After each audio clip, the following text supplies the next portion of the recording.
Hey there, I wanted to share a little bit more about my solar journey and where I have ended up for those that are interested.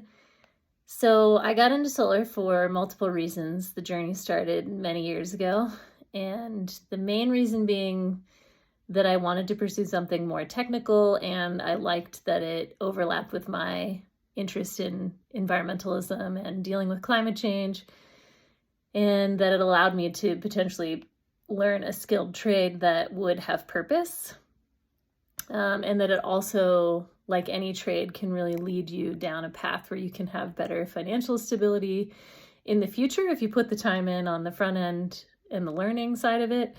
And that in general, the trades are nice because you can often be paid while you're learning through apprenticeships and things. I didn't really know if that was true for solar at first, because I did pay to do a 1-year certificate in solar about 15 years ago at San Juan College in New Mexico. And that program doesn't exist anymore, but it did give me a good taste for what's involved in installation and design.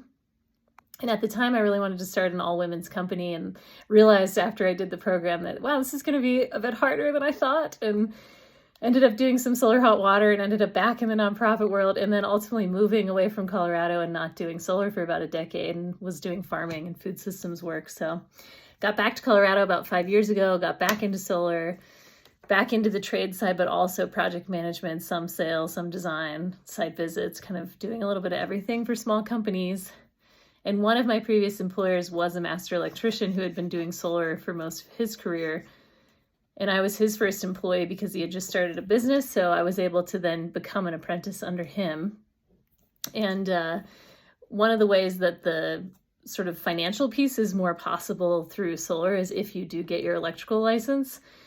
And so I was lucky enough to be pursuing my electrical license via this job that I had with this person who was a master electrician and could have apprentices. So I did that. I ended up with about 1,100 hours through working with him. And then I left Durango and moved to Boulder and took on my current job with Namaste Solar Electric as an installer.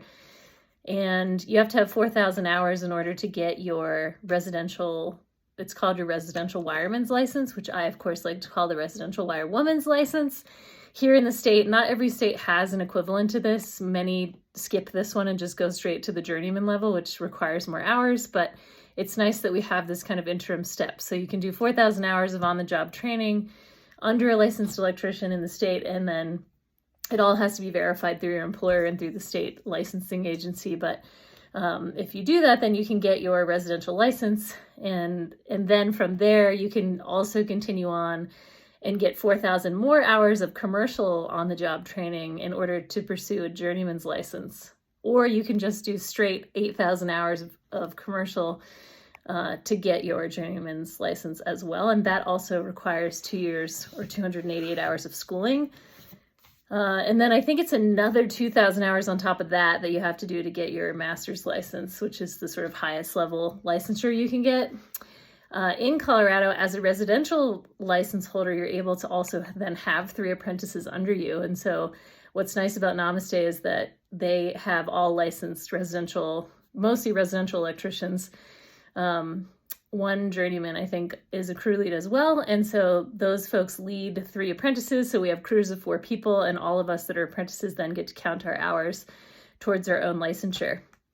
So all that to say, I'm really excited that a major milestone for me in moving from Durango up to Boulder and taking this job was that I really wanted to get my residential wireman's license.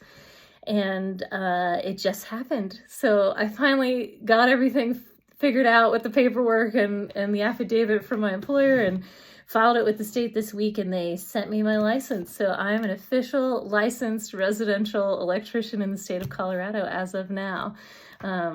So just want to give a shout out to all those people out there who put in all this time and get to this point. And it's a moment for me because it's been quite a journey to get here. And I'm looking to probably pursue the next step in licensure from here with commercial work, but we'll see. And in the meantime, just trying to have a mini celebration that I got it. Oh, and I should say, I calculated it and I have installed over 1 megawatt, helped install with my crews, over the last couple years here at Namaste, over a megawatt of solar on residential rooftops. So that's also a cool metric for me.